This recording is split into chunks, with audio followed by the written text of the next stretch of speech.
let's talk about something that is transformative, and that's cloud migration. Well, if you're a company dealing with a whole lot of data, even a broadcasting house, where you deal with a large amount of videos, you might need the cloud as your storage. It's safe, but expensive. Well, let's talk about this and see if you would buy the idea and perhaps also adopt it in your company, or in some cases, the public sector. Now, the government is very serious about the safety of data, national data. Let's discuss this with Kenneth. Kenneth Osim is the Chief Executive Officer of Phonex Systems. Good afternoon, Kenneth, and thank you so much for joining us. Thank you very much for having me today. Yeah, so everything is digitalized. We need more space. And since we don't have that space in the physical world, we tend to go to the cloud. Let's look at the Nigerian scenario. How popular has this become at this stage of our development? Right. So in Nigeria right now, we see a lot of public sector organizations currently embracing cloud technologies for process improvements. We already see this in the private sector as well, but predominantly in the public sector, we are seeing improvements. However, a lot of public sector organizations still kind of like, just like you said, I'm afraid, or if I may use that word, to move fully to the cloud, maybe because of the expertise of their staff. It could be on the cost aspect, it could be on compliance. So there's a lot of work that needs to be done in the public sector to make them fully embrace cloud migration. Do we have any of these countries running or controlling, these applications or clouds or platforms? Do you have them in Nigeria or as Nigerians? And I'm asking that because, what if there's a problem or there's a failure of renewal? What happens? Right. So right now, we do not have any cloud provider having data centers in Nigeria. However, a lot of cloud vendors have edge computing located at very strategic areas of the globe where it helps to bring data very close to the users. In Nigeria right now, we have several companies that are MSPs to cloud service providers, and they kind of like help businesses, organizations to migrate to the cloud. They also have services like managed cloud services, where instead of you trying to do your day-to-day business and also manage your cloud infrastructure, they handle everything that has to do with managing your cloud infrastructure, and you can focus on your business strictly. And that is basically what my company does as well. We kind of like focus on doing DevOps services, public and private sectors. We do consulting, managed services consulting as well, and do specific niche application development services as well. So we know that the government, the public sector is at the core of this at this time. But how much of the private sector can afford, this cloud migration? All right, that's a very interesting question, because I've had to explain this severally at several meetings that I attend.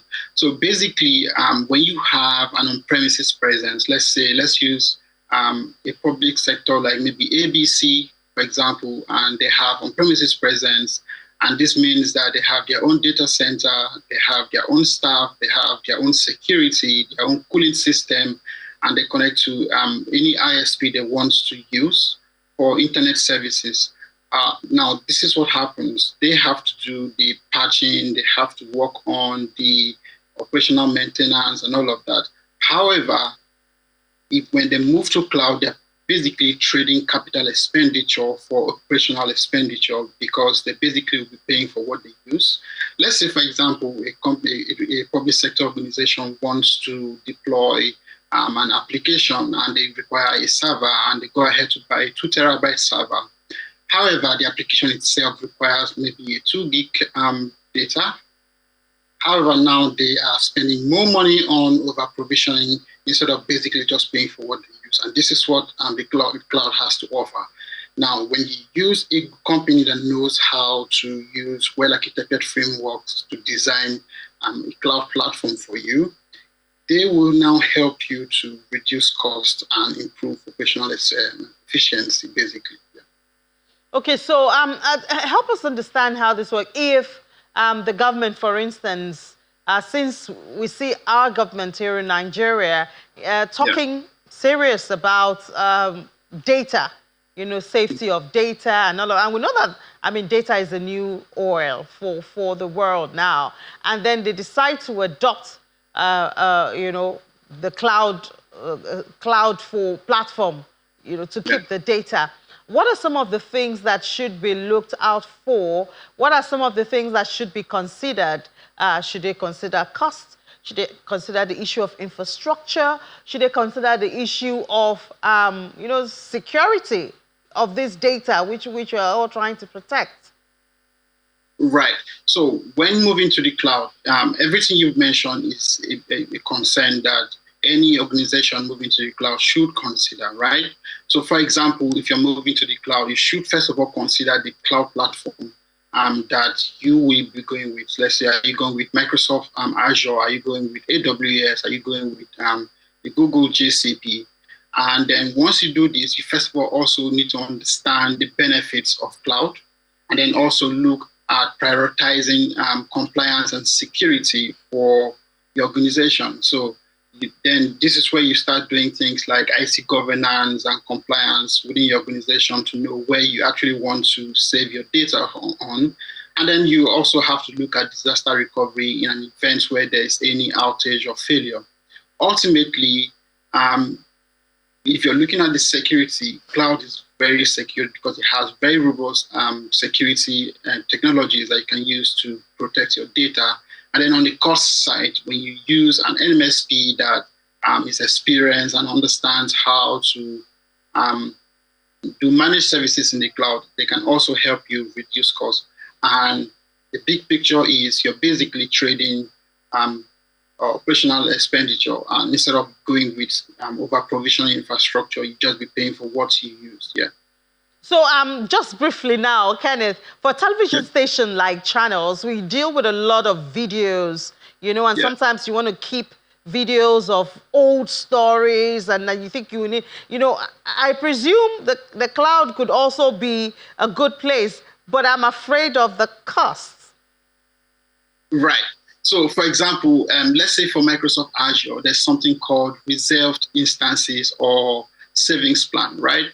So let's say, for example, you have so much data, you have videos and all that you have stored in storage account in Azure, for example, and you then you don't want to pay for that, you don't want to spend too much on that. So you can leverage things like reserved instances or savings plan. This is where the cloud vendor looks at your data and gives you an easier cost on your own side, and this helps you save a lot of money.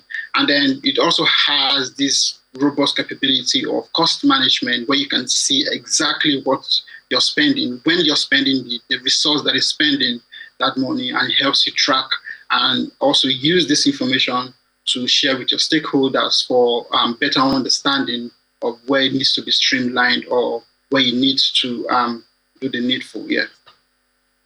Well, thank you so much, Kenneth. I must say that's very important to us right here, because we have a lot of videos and you want to keep them. The CDs get bad, the SD cards get broken, even the hard drives, But thank you so much for that, and thank you for sharing that tip with us. Thank you very much. Yeah. All right, it's a bit into the crypto time, but that was good information that even Ladi needs.